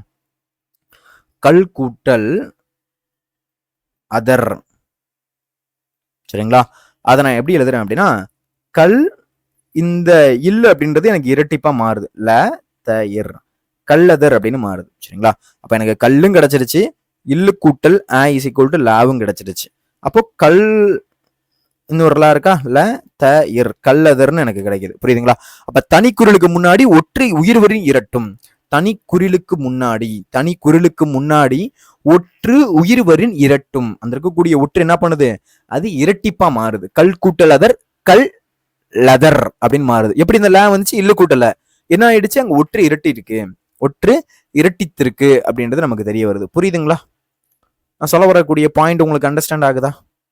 சொல்றது புரியுதா? அப்ப நிலைமொழி தனிக்குறில் சார்ந்த மெய்யெழுத்தா நின்று வருமொழியுடைய முதல்ல உயிரெழுத்தா இருக்குதுன்னா நிலைமொழி ஒற்று இரட்டிக்குது. அப்ப கல் கூட்டல் அதர் கல்லதர் அப்படின்ற மாதிரி மாறுது. அப்ப இந்த இடத்துல பாருங்க, கல் அந்த அந்த இல் இல் அதர். அப்ப இந்த இடத்துல பாருங்க, நான் சொன்ன மாதிரி உடல், இது வந்து உடல் மெய், இது வந்து உயிர். அப்போ உடல் மேல் அந்த அந்த அந்த விதிக்கு போயிடணும். உடல் மேல் உயிர் வந்து ஒன்றுவது இயல்பே அப்படின்ற விதிப்படி எனக்கு கல் கூட்டல் அதர் கல் லதர் என புணர்ந்தது. அவ்வளவுதான். சரிங்களா? அப்ப தனிக்குறில் முன் ஒற்று உயிர்வரின் இரட்டும். தனிக்குறில் முன்னாடி பாத்தீங்க அப்படின்னா ஒற்று உயிர்வரின் இரட்டும் நன்னூலை குறிப்பிட்டிருக்காங்கன்றது தெரிஞ்சா போதும். சரிங்களா? புரியுதா? எல்லாருக்கும் அண்டர்ஸ்டாண்ட் ஆகுதா என்ன சொல்ல வரேன்றத பாயிண்ட்? புரியுதா? இப்ப தனிக்குறிலுக்கு முன்னாடி ஒற்று புணர்ச்சி, அப்போ அது என்னது, இந்த இடத்துல இரட்டிப்பாகுது. அவ்வளவுதான். இந்த இடத்துல பாயிண்ட் பாத்தீங்க அப்படின்னா அது இரட்டிப்பாகுது. தனிக்குறில் முன் ஒற்று புணர்ச்சி, நிலைமொழி தனிக்குறில் சார்ந்த மெய்யெழுத்தாக நின்று, நிலைமொழி தனிக்குறில் சார்ந்த மெய்யெழுத்தாக நின்று வருமொழியுடைய முதல்ல உயிரெழுத்தா இருக்குதுன்னா நிலைமொழி ஒற்று இரட்டிக்கும். நிலைமொழி ஒற்று இரட்டிக்கும். அப்ப கல் கூட்டல் அதர், அந்த இல்லு பிளஸ் அப்போ லேன்னு கிடைக்கும். கரெக்டா? அப்ப அதுக்கு முன்னாடி ஒரு இல்லு, அப்ப கல் ல த எர் கல்லதர் அப்படின்னு எனக்கு கிடைக்குது. அப்ப இந்த இடத்துல பாருங்க, கல்லதர் என்ன பண்ணுது, தனிக்குறில் முன் ஒற்று உயிர்வரின் இரட்டும். தனிக்குறில் முன் ஒற்று உயிர்வரின் இரட்டும் அப்படின்றது இந்த இடத்துல குறிப்பிட்டாங்க. தனிக்குறில் முன் ஒற்று உயிர்வரின் இரட்டும் அப்படின்றத இந்த இடத்துல நமக்கு குறிப்பிட்டிருக்காங்க. சரிங்களா? நிலைமொழியுடைய தனிக்குறில் சார்ந்த மெய்யெழுத்தா நின்று வருமொழியுடைய முதல்ல உயிரெழுத்தா இருக்குதுன்னா நிலைமொழியுடைய ஒற்று இரட்டிக்குது. கல் கூட்டல் அதர் கல்லதர், தனிக்குறிலுக்கு முன்னாடி ஒற்று உயிர்வரின் இரட்டுது. கல்லல் பிளஸ் அதர், உனக்கு சொல்லும் போது அந்த மாதிரி ப்ரொனன்சியேஷன் பண்றேன். சரிங்களா? அப்ப கல்லல் கூட்டல் அதர் கல்லதர் அப்படின்ற மாதிரி எனக்கு கிடைக்குது. இதோடைய ஃபார்முலா என்ன, தனிக்குறில் முன் ஒற்று உயிர்வரின் இரட்டது அப்படின்றத சொல்றாங்க. சரிங்களா? இப்ப அதுக்கடுத்து பாருங்க, மகர ஈற்று புணர்ச்சி அப்படின்றத நம்ம அடுத்து பார்க்க போறோம். மகர ஈற்று புணர்ச்சி, நிலைமொழி சொல்லின் இறுதி எழுத்தாக மகரமை வரும்போது அச்சொல் 3 நிலைகளில் புணரும். ஃபர்ஸ்ட் பாத்தீங்கன்னா மகரமை கெட்டு புணரும். அப்ப இம்மு வருதுன்னா அது கெட்டணும், அது இருக்காது. மகரமை கெட்டு இன மெல்லெழுத்து தோன்றி புணரும். அப்போ மகரமை கெட்டுனுச்சு பாத்தீங்க அப்படின்னா அதுக்கு இனமா இருக்கக்கூடிய எழுத்து, மேவுக்கு முன்னாடி ப அந்த மாதிரி இருக்கக்கூடிய எழுத்து தோன்றி புணரும். மகரமை கெட்டு வல்லினம் மிக்க புணரும். வல்லினம்னா என்ன, கசடதபர கூட வரும் அப்படின்றது இந்த 3 விதியை சொல்றாங்க. இதுதான் மகர ஈற்று புணர்ச்சி. ஈற்று அப்படின்னா கடைசி. சரிங்களா? ஈறுனாலே கடைசி தான் சொல்லுவோம். மகர ஈற்று புணர்ச்சி. அப்ப நிலைமொழி சொல்லல இறுதி எழுத்தா இருக்கக்கூடிய மகரமை வரும்போது அந்த சொல் 3 நிலைகள்ல வருது. எப்படி வருது? 3 நிலைகள்ல வருது. ஃபர்ஸ்ட் பாத்தீங்க அப்படின்னா மகரமை கெட்டு புணருது. அந்த இம்மு பாத்தீங்க அப்படின்னா கெட்டுது. அதுக்கடுத்து மகரமை கெட்டு இன மெல்லெழுத்து தோன்றுது. அதுக்கு இனமா இருக்கக்கூடிய மெல்லெழுத்து அப்படின்றது தோன்றுது. மகரமை கெட்டு வல்லினம் மிக்கு புணருது. சரிங்களா? இந்த 3 பாயிண்ட்டை நீங்க ஞாபகம் வச்சுக்கோங்க. இப்ப நம்ம அடுத்து நம்ம எடுத்துக்காட்டுல நம்ம என்ன பண்ண போறோம் அப்படின்னா அது எப்படி கொடுக்குறாங்க அப்படின்றத நம்ம இப்ப பார்க்க போறோம். சரிங்களா? சரி, ஓகே. அப்போ நிலைமொழி சொல்லுல இறுதி எழுத்தா இருக்கக்கூடிய மகரமை வரும்போது அந்த சொல் 3 நிலைகள்ல புணரும். எத்தனை செகண்ட்ல புணரும்? 3 நிலைகள்ல புணரும். மகரமை கெட்டு புணரும். மகரமை ஃபர்ஸ்ட் பாயிண்ட் என்ன, மகரமை கெட்டு புணரும். மகரமை கெட்டு இன மெல்லெழுத்து தோன்றி புணரும். அப்போ மகரமை கெடுது ஃபர்ஸ்ட் பாத்தீங்கன்னா. அதுக்கடுத்து மகரமை கெட்டு இன மெல்லெழுத்து தோன்றுது. சரிங்களா? மகரமை கெட்டு வல்லின மிக்க புணருது. இப்ப இந்த இடத்துல பாருங்களேன், பாடம் கூட்டல் வேலை.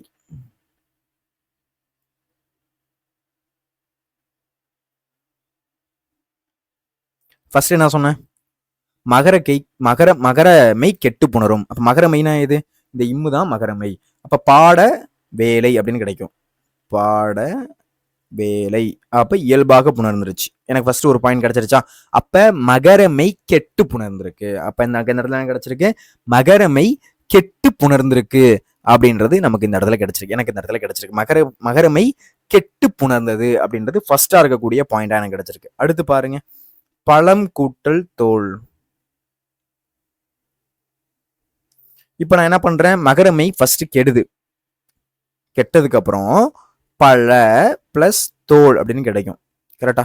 நான் வரேன். இந்த தோ இருக்கா, நான் என்ன சொல்லி கொடுத்துருக்கேன்? கசடத பர வல்லின மிக்கு புணருண்டான்னு சொல்லி கொடுத்துருக்கேன். அப்ப கேசதப்ப வருமா? அப்ப பழத்தோல் அப்படின்னு எனக்கு கிடைக்கும். எப்படி கிடைக்குது? பழத்தோல்னு கிடைக்குது. ரெண்டாவது பாயிண்ட் கிளியர் ஆயிடுச்சா? அப்போ மகரமை மட்டும் கெட்டு புணருது, மகரமை கெடுறது மட்டும் இல்லாம அதுல வல்லினமும் மிக்கு புணருது. அதுல என்ன புணருது? வல்லினமும் மிக்கு புணர்ந்தது அப்படின்றத சொல்றாங்க. மகரமை கெட்டு வல்லினம் மிக்கு புணர்ந்தது. அதுக்கு அடுத்து இன்னொன்னு பார்ப்போமா? காலம் கடந்தவன். ஓகே, இதை அழிச்சிடவா? ஓகே,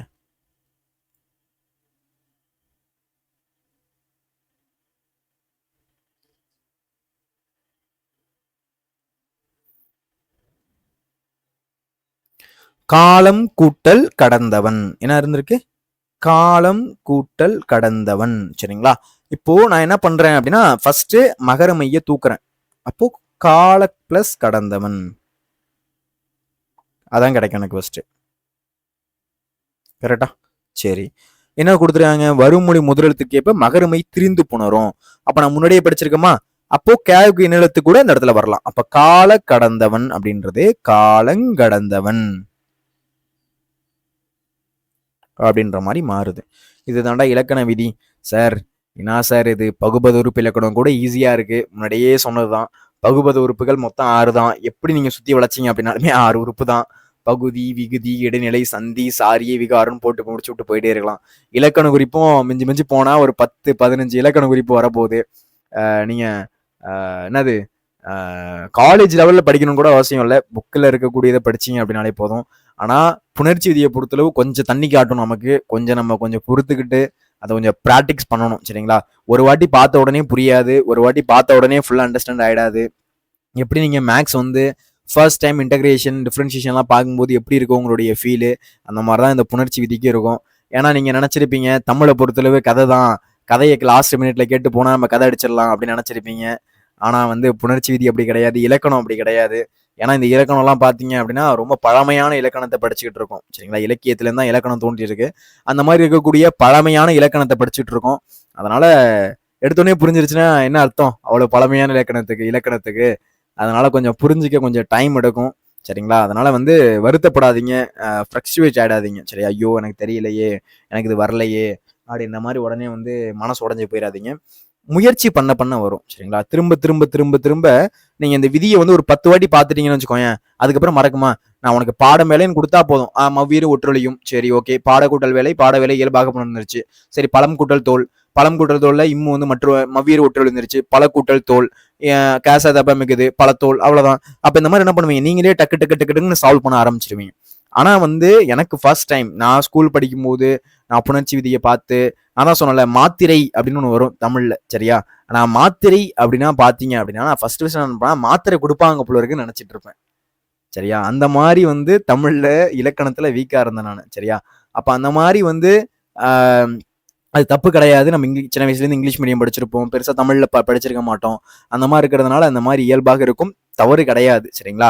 ஆனால் இதுக்கப்புறமும் கற்றுக்காமல் இருக்கிறது தான் தப்பு. சரிங்களா? இதுக்கப்புறமும் ட்ரை பண்ணுங்க, கண்டிப்பாக கற்றுக்க முடியும். உடனே கற்றுக்க முடியும்னு நான் சொல்லலை, கொஞ்சம் டைம் எடுக்கலாம். சரிங்களா? அதனால கொஞ்சம் ட்ரை பண்ணுங்க. இப்போ பாடம் கூட்டல் வேலை, பாட வேலை, மகரமை கெட்டு புணர்ந்தது. பல கூட்டல் தோல், பழத்தோல். அப்போ மகரமை கெட்டு வல்லினம் மிக்கு புணர்ந்தது. காலம் கூட்டல் கடந்தவன், கால கடந்தவன். வருமொழி முதலெழுத்துக்கேற்ப மகரமை திரிந்து புணர்ந்தது. மவ்வீறு ஒற்றழிந்து உயிரீர் ஒப்பவும் அப்படின்ற மாதிரி வன்மைக்கு இனமாக திரிபவும் ஆகும் அப்படின்ற மாதிரி கொடுத்துருக்காங்க. புரியுதுங்களா? ஓகே, அண்டர்ஸ்டாண்ட் ஆகுதா? நன்னூல் அப்படின்றத நமக்கு இந்த இடத்துல குறிப்பிட்டிருக்காங்க. இதுல ஒண்ணு மட்டும் உங்களுக்கு ஈஸியா இருக்கும், நன்னூல். இது மட்டும் தான் சார் எல்லா இடத்துலயும் வருது, அதுதான் சார் ஈஸியா இருக்குது. சரியா? சரி, ஓகே. இப்போ பண்பு பெயர் புணர்ச்சி அப்படின்றதுக்கு வந்துருவோம். சரியா? இப்போ அடுத்து நம்ம எதுக்கு வந்துட்டோம்? பண்பு பெயர் புணர்ச்சி அப்படின்றது நம்ம பார்க்க போறோம். ஓகே, இப்போ அடுத்து நம்ம பார்க்க போறது என்ன? பண்பு பெயர் புணர்ச்சி அப்படின்றது பார்க்க போறோம். பண்பு பெயர் அப்படின்னா உங்களுக்கு இயல்பாகவே தெரியும். பண்பு பெயர் சொல்லுங்க பார்க்கலாம். நிறம், வடிவம், அளவு, சுவை, இந்த மாதிரி வரக்கூடியது. நிறத்தை குறிப்பிடலாம், வடிவத்தை குறிப்பிடலாம், அளவு குறிப்பிடலாம், சுவையை குறிப்பிடலாம், இந்த மாதிரி குறிப்பிடலாம். சரிங்களா? இப்ப நிறம், வடிவம், அளவு, சுவை இது எல்லாத்தையுமே குறிப்பிடும். நிறம்னா என்ன? கலர். பச்சை கலரு, கருப்பு கலரு, சிவப்பு கலரு, வடிவம், வட்டம், சதுரம், செவ்வகம், இந்த மாதிரி சொல்லிக்கிட்டே போகலாம். அளவு, சிறியது, பெரியது, சுவை, இனிப்பு, கசப்பு, துவர்ப்பு, இந்த மாதிரி சொல்லிக்கிட்டே போகலாம். அந்த மாதிரி வரக்கூடியது. சரிங்களா? அந்த மாதிரி பண்பு பெயர்ச்சொல் நிலைமொழி சொல்லாக நின்று வருமொழி சொல்லுடன் புணரும் போது பின்வரும் மாற்றங்களை அடையும். அதுதான் நம்ம யூஸ்வலா உங்களுக்கு சொன்னேன். இப்போ நான் உங்களுக்கு அதோட இருக்கக்கூடிய எக்ஸாம்பிளை நான் சொல்றேன். சரிங்களா? சரி, ஓகே. ஐயோ, இது வேற ஒண்ணுடா அப்பப்ப. ஓகே. பண்பு பெயர்ச்சொல் நிலைமொழி சொல்லாக நின்று வருமொழி சொல்லுடன் புணரும் போது பின்வரும் மாற்றங்களை அடையும். பண்பு பெயர்ச்சொல் நிலைமொழி சொல்லாக நின்று, பண்பு பெயர் சொல் என்ன பண்ணுமா, நிலைமொழி சொல்லாக நின்று வருமொழி சொல்லுடன் புணரும் போது பின்வரும் மாற்றங்களை அடையும். பின்வரும் மாற்றங்களை அடையும். எந்த மாதிரி மாற்றங்கள் அடையும் பார்ப்போமா? ஃபர்ஸ்ட் பாத்தீங்க அப்படின்னா நிலைமொழி இறுதியில மை கெட்டு புணரும். சரிங்களா? இது வந்து நான் ஆஷிஸ் சொன்னதான். ஈறுபோதல் என்னும் விதிப்படி மை விகுதி கெடும். சரிங்களா? விகுதினா கடைசி. விகுதி என்றால் கடைசி. சரிங்களா? விகுதி என்றால் என்ன? கடைசி. அப்ப நான் இந்த இடத்துல பாருங்களேன், பெருவழின்னு இருக்குடா, நல்லா கவனிக்கணும். பெருவழின்னு இருக்கு. என்ன பண்ண முடியும்? அதை பிரிக்க முடியும். பிரிங்க. பெருமை கூட்டல் வழின்னு கிடைக்கும். பெருமை கூட்டல் வழின்னு கிடைக்கும். நான் என்ன சொன்னேன்? மை விகுதி கெடும். எந்த விதிப்படி? ஈறு போதல் விதி. இப்போ ஈறு போதல் விதிப்படி பாத்தீங்க அப்படின்னா மை விகுதி கெட்டிருக்கு. மை விகுதி கெட்டு பெரு பிளஸ் விழின்னு எனக்கு கிடைக்கும். பெரு பிளஸ் விழி. அப்ப பெருவிழி அப்படின்றது கிடைக்கும். பெருக்கூட்டல் விழி, பெருவிழி அப்படின்றது எனக்கு இந்த இடத்துல கிடைக்கும். புரியுதுங்களா? நான் சொல்ல வரக்கூடிய பாயிண்ட் எல்லாருக்கும் அண்டர்ஸ்டாண்ட் ஆகுதா? ஒரு நிமிஷம்.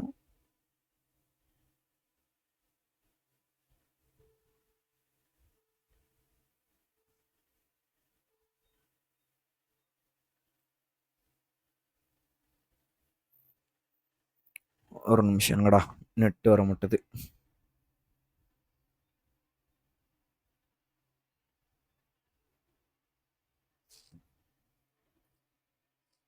ஆச்சுன்னு தெரியல. சரி, ஓகே. இதுதான் பிரச்சனை. ஒர்க் ஃப்ரம் ஹோம்ல கடுப்பா இருக்கும்.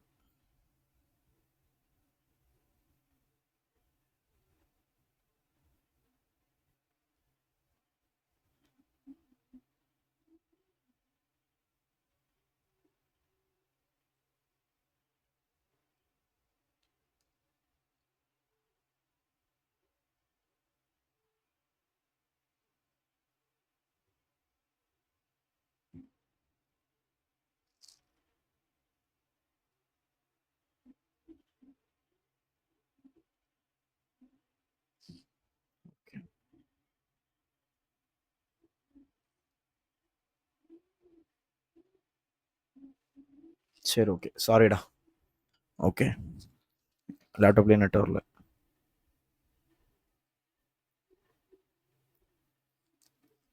வெறுப்பா இருக்கு. சரி, ஓகே. சரி, கவனிங்க. அப்போ ஈறு போதல் அப்படின்ற விதிப்படிதான் பாத்தீங்க அப்படின்னா மை விகுதி கெடுது. சரிங்களா?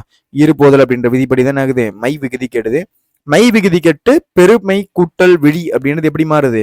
பெருவிழி அப்படின்றது எனக்கு மாறுது. சரிங்களா? பெருமை கூட்டல் விழி அப்படின்றது மை விகுதி கெட்டு பெருவிழி அப்படின்ற மாதிரி எனக்கு இந்த இடத்துல மாறுது. பெருவழி அப்படின்ற மாதிரி மாறுது. சரி, ஓகே. இப்ப அடுத்து நம்ம போயிடுவோம். மை விகுதி கெட்டு நிலைமொழி சொல்லின் இறுதியில் உள்ள உகரம் இகரமாக தெரியும். அந்த உகரம் அப்படின்றது என்ன ஆகுமா? இகரமாக மாறுமா? பாப்பமா? ஓகே. பெரியன் அப்படின்னு ஒரு வார்த்தை இருக்கு. பெரியன் அப்படின்னு ஒரு வார்த்தை இருக்கு. ஐயோ, இது வேற ஒண்ணு. அப்பப்ப பெரியன் அப்படின்னு ஒரு வார்த்தை இருக்கு. சரியா? அது எப்படி எழுதலாம்? பெருமை கூட்டல் அன் அப்படின்னு நம்ம பிரிச்சு எழுதலாம். பெரியன் அப்படின்றத பெருமை கூட்டல் அன் அப்படின்னு எழுதலாம். சரியா? எழுதும்போது பெருமை கூட்டல் அன் அப்படின்னு கிடைக்குதுல்ல, இதுல அந்த மை விகுதி ஈறு போதல் என்னும் விதிப்படி கெட்டுடுது. அப்ப கெட்டுடுச்சுன்னா என்ன கிடைக்கும்? எனக்கு பெருக்கூட்டல் அன்னு கிடைக்கும். பெருக்கூட்டல் அன்னு கிடைக்கும். பெருக்கூட்டல் அன். சரிங்களா? ஓகே. அப்போ இந்த இடத்துல இருக்குது பாருங்களேன், இரு கூட்டல் ஊ இஸ் ஈக்குவல் டு ரூ. கரெக்டா? இரு கூட்டல் ஊ இஸ் ஈக்குவல் டு ரூ. சரியா? அந்த ர எப்படி மாறுதான்? ஈயா மாறுதான். இந்த ஊ அப்படின்றது ஈயா மாறுது. அப்ப இரு கூட்டல் இ இஸ் ஈக்குவல் டு ரி அப்படின்னு மாறுது. பெருக்கூட்டல் எப்படி மாறுது? அந்த இடை உகரம் ஈயா மாறுது. அந்த இடை உகரம் என்னவா மாறுது? ஈயா மாறுது. அப்ப பெருக்கூட்டலன் பெரியன். அப்ப இந்த மாதிரி தெரியுது. அப்போ இரு கூட்டல் ஊ ரூ, இரு கூட்டல் இ ரி. அப்ப இந்த உகரம் அப்படின்றது எப்படி மாறுது? எனக்கு இகரமாக மாறுது. உகரம் அப்படின்றது எப்படி மாறுது? இகரமாக மாறுது. இப்ப பெரி கூட்டல் அன் இடை உகரம் இகதல். இப்ப பெரி ஈ கூட்டல் அன். அப்ப உடம்பெடுமை நடுவில் தோன்றுமா? ஃபர்ஸ்ட் சொல்லி கொடுத்த உனக்கு விதி. ஈ இவ்வு. அப்போ பெரி பெரி பிளஸ் ஈ பிளஸ் அன். அப்ப இந்த இடத்துல கவனிங்க, உடம்பெடுமை சேர்ந்ததுக்கு அப்புறம் என்ன ஆயிடும்? ஈக்குட்டல உடல் மேல் உயிர் வந்து ஒன்றுவது இயல்பே எனும் விதிப்படி பெரியன் என புணர்ந்தது. சரிங்களா? அப்போ உகரம் இகரமாக மாறுகிறது. உகரம் இகரமாக இந்த இடத்துல மாறிடுச்சு அப்படின்றது இந்த இடத்துல சொல்றாங்க. சரிங்களா? ஓகே.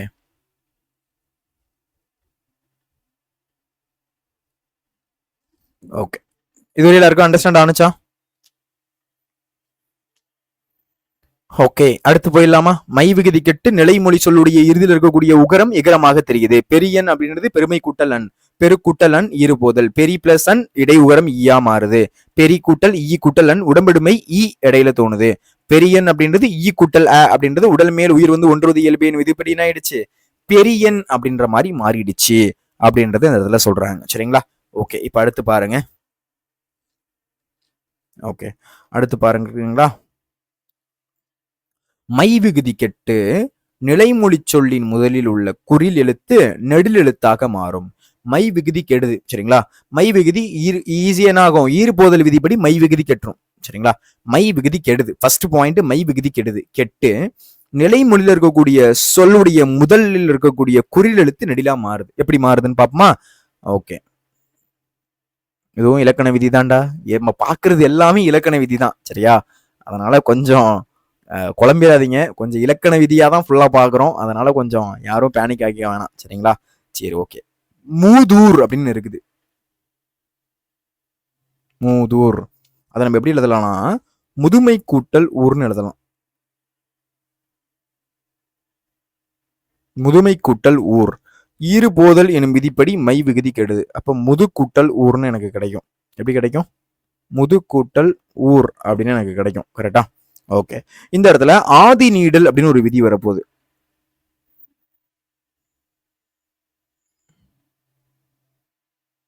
என்ன விதி வருது? ஆதி நீடல் அப்படின்ற ஒரு விதி எனக்கு கிடைக்குது. சரிங்களா? ஆதி அப்படின்னாலே முதல்னு அர்த்தம். சரிங்களா? அப்போ இந்த து அப்படின்றது எப்படி பிரிக்கலாம்? இத்து கூட்டல் ஊன்னு பிரிக்கலாமா? இத்து கூட்டல் ஊ இஸ் ஈக்குவல் டு தூவா? அப்ப மூத் பிளஸ் ஊர் என்ன சொல்லி கொடுத்துருக்கேன்? அதுல இருக்கக்கூடிய குறில் நெடிலா மாறுது. இந்த மூ அப்படின்றது என்னவா மாறுது? மூ அப்படின்னு மாறுது. உயிர்வரின் உக்குரல் மெய்விட்டோடும் அப்படின்ற விதிப்படி என்னவா மாறுது? அந்த இத்து கூட்டல் ஊ இஸ் ஈக்குவல் டு தூ அப்படின்னு மாறி மூதூர் அப்படின்னு புணருது. சரிங்களா? ஓகே, அவ்வளவுதான். கொஞ்சம் குழப்பற மாதிரி இருக்கும், ஆனா புரிஞ்சுக்கிட்டீங்கன்னா ஈஸி. சரிங்களா? மை விகுதி கெடுது. கெட்டு நிலைமொழியில இருக்கக்கூடிய சொல்லுடைய முதல்ல இருக்கக்கூடிய குறில் எழுத்து நெடில் எழுத்தா மாறுது. குரல் நெடிலா மாறுது. மூதூர் அப்படின்றது முதுமை கூட்டல் ஊர். முது கூட்டல் ஊர் இஸ் ஈக்குவல் டு ஈறு போதல். அப்ப அந்த இடத்துல பாத்தீங்கன்னா ஈறு போதல் விதிப்படி மை விகுதி கெடுது. சரிங்களா? ஈறு போதல் விதிப்படி என்ன ஆயிடுச்சு? அந்த மை விகுதி கெடுது. அந்த மை விகுதி கெட்டு என்ன ஆயிடுச்சு?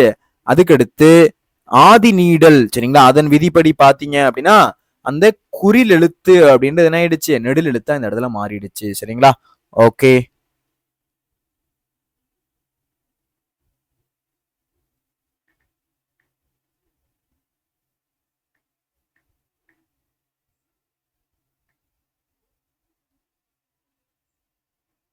ஒரே நிமிஷம்.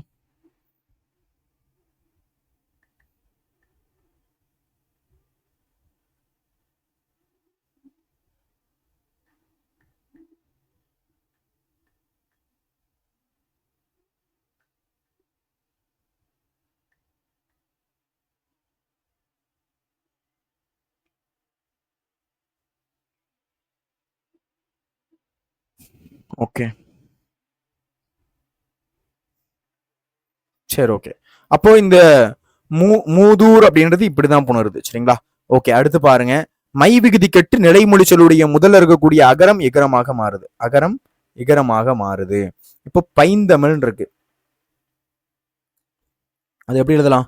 பசுமை கூட்டல் தமிழ்னு எழுதலாம். பசுமை கூட்டல் தமிழ்னு எழுதலாம்.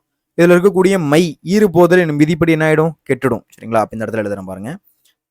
பசுமை கூட்டல் தமிழ்னு எனக்கு கிடைக்கும். பசுமை கூட்டல் தமிழ்னு எனக்கு கிடைக்கும். அதுல இந்த மை விகுதி கெடுது. அப்ப என்ன கிடைக்கும், பசு கூட்டல் தமிழ்னு கிடைக்கும். அடியகரம் ஐயாதல் அப்படின்ற விதிப்படி பசு அப்படின்றது பைசுன்னு மாறுது. பைசு கூட்டல் தமிழ் அப்படின்றது புணருது. சரிங்களா? பைசு கூட்டல் தமிழ், அடியகரம் ஐயா மாறுது. சரிங்களா? அதனாலதான் பைசு கூட்டல் பசு தமிழ் அப்படின்றது பைசு கூட்டல் தமிழ்னு மாறுது. இதுல சூ கெடுது. சரிங்களா? எப்படி மகரம் ஒற்றொழியுதோ அது மாதிரி பாத்தீங்க அப்படின்னா இதுல சூ கெடுது. சூ கெடுறதுனால பாத்தீங்கன்னா பசு கூட்டல் தமிழ்னு கிடைக்கும். சரிடா, பை கூட்டல் தமிழ்னு கிடைக்குது. அப்ப பை கூட்டல் தமிழ்ல அந்த இனமிகள் விதிப்படி அதுக்கு முன்னாடி இருக்கக்கூடிய இந்து. சரிங்களா? அப்ப பைந்தமிழ் அப்படின்னு புணருது. சரிங்களா? இப்படிதான் இந்த இலக்கண விதி அப்படின்றது வருது. சரிங்களா? ஓகே, அப்ப ஃபர்ஸ்ட் பாருங்க. ஃபர்ஸ்ட் நமக்கு என்ன கிடைக்குது, பைந்தமிழ் இருக்கு. அதை பிரிக்கும் போது பசுமை கூட்டல் தமிழ்னு எனக்கு ஃபர்ஸ்ட் வருது. சரிங்களா? அதுக்கடுத்து அந்த மை விகுதி ஈறுபோதலின் விதிப்படி மை விகுதி கெட்டதுக்கு அப்புறம் பசு கூட்டல் தமிழ்னு மாறுது. அந்த அடியகரம் ஐயா மாறுறதுனால ப அப்படின்றது பையனு மாறுது. பைசு கூட்டல் தமிழ்னு மாறுது. பைசு கூட்டல் தமிழ்னு மாறினதுக்கு அப்புறம் அந்த சு அப்படின்றது ஒற்றொழிக்குது. சரிங்களா? எப்படி மவ்வீர் ஒற்றொழியுமோ அதே மாதிரி சு ஒற்றொழிந்து பை பிளஸ் தமிழ் அப்படின்னு கிடைக்குது. இப்ப பை பிளஸ் தமிழ் அப்படின்றதுல தேவுக்கு இனமா இருக்கக்கூடிய இந்த பைந்தமிழ் அப்படின்றது புணருது. சரிங்களா? பை கூட்டல் தமிழ் அப்படின்றது பைந்தமிழ் அப்படின்றது எனக்கு இந்த இடத்துல புணருது. பை கூட்டல் தமிழ் பைந்தமிழ் அப்படின்ற மாதிரி எனக்கு இந்த இடத்துல புணருது அப்படின்றத இந்த இடத்துல சொல்றாங்க. புரியுதுங்களா? நான் சொல்ல வரக்கூடிய பாயிண்ட் எல்லாருக்கும் அண்டர்ஸ்டாண்ட் ஆகுதா? ஓகே, அடுத்து போலாமா? சரி, ஓகே, அடுத்து பாருங்க. மை விகுதி கெட்டு நிலைமொழிச்சொல் ஒற்று இரட்டிக்கும். மை விகுதி கெட்டு நிலைமொழிச்சொல் ஒற்று இரட்டிக்கும். மை விகுதி கெட்டு என்ன பண்ணுதான், நிலைமொழிச்சொல் ஒற்று இரட்டிக்குது. இப்ப பாருங்க, இப்ப இந்த எக்ஸாம்பிள் பார்ப்போமா. நெட்டிலை அப்படின்னு இருக்கு. நெட்டிலை அதை நம்ம எப்படி பிரிக்கலாம், நெடுமை கூட்டல் இலைன்னு பிரிக்கலாம். நெடுமை கூட்டல் இலைன்னு பிரிக்கலாம். கரெக்டா? ஓகே, நெடுமை கூட்டல் இலைன்னு பிரிச்சதுக்கு அப்புறம் இந்த மை விகுதி ஈறுபோதல் என்னும் விதிப்படி பாத்தீங்க அப்படின்னா நெடுக்கூட்டல் இலைன்னு மாறும். நெடுக்கூட்டல் இலை முன்னாடி என்ன சொல்லி கொடுத்துருக்கேன், டூ இருந்துச்சுன்னா அதுக்கு என்ன எழுத்து வரும்னு சொன்னோம்னா அப்ப நெட்டு கூட்டல் இலைன்னு எனக்கு மாறுது. நெட்டு கூட்டல் இலைன்னு மாறுது. தன்னுற்று இரட்டல் இதெல்லாம் ஃபர்ஸ்ட் இலக்கண விதி புணர்ச்சி விதி ஃபர்ஸ்ட்ல பார்த்தோம். நெட்டு இலை அப்படின்னு மாத்தணும். சரிங்களா? அதுக்கடுத்து உயிர்வரின் உக்குரல் மை விட்டோடும் அப்படின்ற விதிப்படி டூவை பிரிங்க, எட்டு கூட்டல் ஊனு மாறும். சரிங்களா? இதுல இந்த ஊவை தூக்குறோம். ஊவை தூக்கணும் அப்படின்னா நெட்டு இட்டு பிளஸ் இலைன்னு மாறுது. கரெக்டா? அப்போ இந்த இடத்துல இட்டு ஒண்ணு இருக்கு, இந்த இடத்துல ஈ இருக்குது. உடல் மேல் உயிர் வந்து என்ற விதிப்படி மாறும், அது நெட்டிலைன்னு மாறும். எப்படி மாறும், நெட்டிலை அப்படின்னு மாறுது. ஏன், எட்டு கூட்டல் ஈ இஸ் ஈக்குவல் டு டி. டே நல்லா தெரிஞ்சுக்கோங்கடா சார். சார் நீங்க எப்படி எழுதிட்டு போயிட்டே இருக்கீங்க. நெட்டிலை அப்படின்னு இருக்குது, நெடுமை கூட்டல் இலைன்னு மாறுது. மை விகுதி என்ன ஆகுது, அந்த இடத்துல கட் ஆகுது ஈறுபோதல் விதிப்படி. அப்ப எனக்கு நெடு கூட்டல் இலைன்னு மாறுது, நெட்டு கூட்டல் இலைன்னு மாறுது. சரிங்களா? நெட்டு கூட்டல் இலைன்னு மாறுது. நெட்டு கூட்டல் இலைன்னு மாறினதுக்கு அப்புறம் டூ இட்டு கூட்டல் ஊனு வருது. உகரம் ஒற்றொழியுது. உகரம் ஒற்றொழிஞ்சதுக்கு அப்புறம் நெட்டெட்டு கூட்டல் இலைன்னு மாறுது. அதுக்கடுத்து உடல் மேல் உயிர் வந்து ஒன்றுவது இயல்பு அப்படின்ற விதிப்படி எட்டு கூட்டல் ஈ இஸ் ஈக்குவல் டு டி அப்படின்றது புணருது. சரிங்களா? ஓகே, அடுத்து பாருங்க. பண்பு பெயர் புணர்ச்சியில் தன்னுற்று இரட்டல் எனும் விதியை பயன்படுத்த வேண்டும். வெற்றிலை அப்படின்றது வெறுமை கூட்டல் இலை. மை விகுதி ஈறுபோதல் என்னும் விதி கெடுது. வெற்று கூட்டல் இலை அப்படின்னு மாறுது. அதுக்கடுத்து ரூ கூட்டல் இ இஸ் ஈக்குவல் டு ரீ. அப்போ வெற்றிலை என புணர்ந்தது. சரிங்களா? அவ்வளவுதான். ஈறுபோதல் அப்படின்ற விதிப்படி இப்ப அடுத்து ஒண்ணு பார்ப்போமா. அப்பா ஈறுபோதல் விதிப்படி மை விகுதி கெடுது. செந்தமிழ் அப்படின்னு ஒண்ணு இருக்குது. செந்தமிழ் இருக்குது. இப்ப அதை நான் என்ன பண்றேன், பிரிக்கிறேன். எழுதும் போது எப்படி எழுதலாம், செம்மை கூட்டல் தமிழ்னு எனக்கு கிடைக்கும். செம்மை கூட்டல் தமிழ்னு எனக்கு கிடைக்கும். சரியா? இதுல இருக்கக்கூடிய மை விகுதி கெடுது. கேட்டதுக்கு அப்புறம் என்ன கிடைக்கும், செம் கூட்டல் தமிழ்னு எனக்கு கிடைக்கும். செம் கூட்டல் தமிழ்னு எனக்கு கிடைக்கும். சரியா? செம் கூட்டல் தமிழ்னு கிடைச்சதுக்கு அப்புறம் என்ன சொல்லி கொடுத்துருக்கேன், தேவுடைய இணைக்கக்கூடிய எழுத்து வரும். அப்ப செந்தமிழ் அப்படின்றது எப்படி மாறுது, இம்மு இந்தா மாறுது. சோ செந்தமிழ் அப்படின்னு மாறுது. செந்தமிழ், அவ்வளவுதான். செம் கூட்டல் தமிழ் அது செந்தமிழ் அப்படின்ற மாதிரி என்ன ஆகுது, இந்த இடத்துல புணருது அப்படின்னு சொல்றாங்க. அதுக்கு அடுத்து கடைசியா பாருங்க. ஈறுபோதல் அப்படின்ற விதிப்படி மை விகுதி கெட்டு நிலைமொழியுடைய இறுதி எழுத்து உயிரெழுத்தா இருந்து வருமொழியுடைய மெல்லினமை இருப்பின் இடமிகள் விதியின்படி புணரும். ஒன்றும் கிடையாது. இப்ப நான் எழுதி காமிக்கிற பாருங்க. கருங்கடல் எப்படி எழுதலாம், கருமை கூட்டல் கடல். மை விகுதி ஈறுபோதல் விதிப்படி கெட்டுடுச்சு அப்படின்னா கரு கூட்டல் கடல். அப்போ அதுக்கு அடுத்து என்ன கிடைக்கும்? அந்த இனமிகள் விதிப்படி கருங்கடல் அப்படின்னு எனக்கு மாறுது. கருங்கடல் அப்படின்னு மாறுது. சரிங்களா? அப்போ இந்த மாதிரி எனக்கு வந்துருச்சு. அதுக்கடுத்து கடைசியா ஒன்று இருக்கக்கூடியது பாருங்க. இந்த விதி பாருங்க. இப்போ பைந்தளிர்னு இருக்கு. அது எப்படி எழுதலாம்? பசுமை கூட்டல் தளிர்னு மாற்ற முடியும். பசுமை கூட்டல் தளிர்னு எழுதலாம். சரியா? மை விகுதி கெடுது. கெட்டதுக்கு அப்புறம் என்ன கிடைக்கும்? பசு கூட்டல் தளிர்னு எனக்கு கிடைக்கும். அதுக்கடுத்து அடியகரம் ஐயாதல் அப்படின்ற விதிப்படி பைசு கூட்டல் தமிழ்னு எனக்கு மாறுது. பைசு கூட்டல் தமிழ்னு எனக்கு மாறுது. இந்த இடத்துல அந்த இடத்துல இருக்கக்கூடியது சூ பாக்குறோம். இச்சு கூட்டல் ஊன்னு எனக்கு கிடைக்கும். இச்சு கூட்டல் ஊன்னு கிடைக்கும். சோ உகரம் அப்படின்றத நம்ம தூக்கியாச்சு. அப்ப நமக்கு என்ன கிடைக்கும்? பை கூட்டல் தமிழ்னு எனக்கு கிடைக்குது. சாரிடா, தமிழ்னு எழுதிட்டேன்னா தளிர்றாது. பைந்தமிழ் முன்னாடி ஒன்று பார்த்தோம்ல, அந்த ஞாபகத்துல பைந்தமிழ்னு எழுதிட்டேன். சாரி. தளிர். பைசு கூட்டல் தளிர். பை கூட்டல் தளிர். பை கூட்டல் தளிர் இனமிகள் விதிப்படி பைந்தளிர் அப்படின்னு மாறுது. எப்படி மாறுது? பைந்தளிர் அப்படின்ற மாதிரி இந்த இடத்துல மாறுது. சரிங்களா? இதெல்லாம் தான் இந்த இருக்கக்கூடிய விதிகள். சரிங்களா? பாருங்க. ஈறுபோதல் இடையுகரம் கிடையாது. ஈறுபோதல் இடையுகரம் ஈயாதல் ஆதிநீடல் அடியகரம் ஐயாதல் தன்னுற்று இரட்டல் முன்னின்ற மெய்திரிதல் இனமிகள் பண்பிற்கு இயல்பே அப்படின்றத இந்த இடத்துல குறிப்பிட்டிருக்காங்க. சரிங்களா? ஓகே, இதுதான் புணர்ச்சி விதிகள். இது எல்லாமே உங்களுக்கு தெரிஞ்சிருக்கணும் கண்டிப்பா. சரிங்களா? ஓகே, ஜேஇ அட்வான்ஸ்ல பாத்தீங்க அப்படின்னா நம்மளுடைய வேதாந்த மாணவர்கள் சூப்பர் டூப்பரா நல்ல ரேங்க்லாம் வாங்கியிருக்காங்க. நீட்லயும் நம்மளுடைய தமிழ்நாட்டு மாணவர்கள் நல்ல ரேங்க் வாங்கியிருக்காங்க. இந்த வீடியோ எல்லாருக்கும் பிடிச்சிருக்கும்னு நினைக்கிறேன். பிடிச்சிருந்துச்சுன்னா ஒரு லைக்கை போடுங்க. உங்க ஃப்ரெண்ட்ஸ்க்கு கண்டிப்பா ஷேர் பண்ணுங்க. இது போன்ற யூஸ்ஃபுல்லான வீடியோஸ்க்கு நம்ம சேனலை ஃபாலோ சப்ஸ்கிரைப் பண்ணுங்க. நன்றி, வணக்கம். இதே மாதிரி அடுத்த வகுப்புல சந்திக்கலாம். பாய் பாய் பாய்.